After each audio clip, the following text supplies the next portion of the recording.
How to change GoDaddy account email address. If you have been using the GoDaddy website and wondering on how to change your email address on it, don't worry. In this video, I will show you how to do it. So let's get started. First of all, open your Google app just like this. After that, tap on to GoDaddy on the search bar and open this site. Tap on it. And after that, simply sign in with using your GoDaddy account, just like this.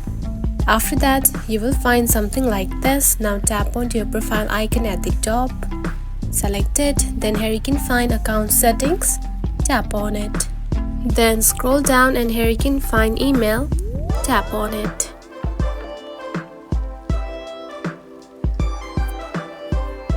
Then you will see something like this.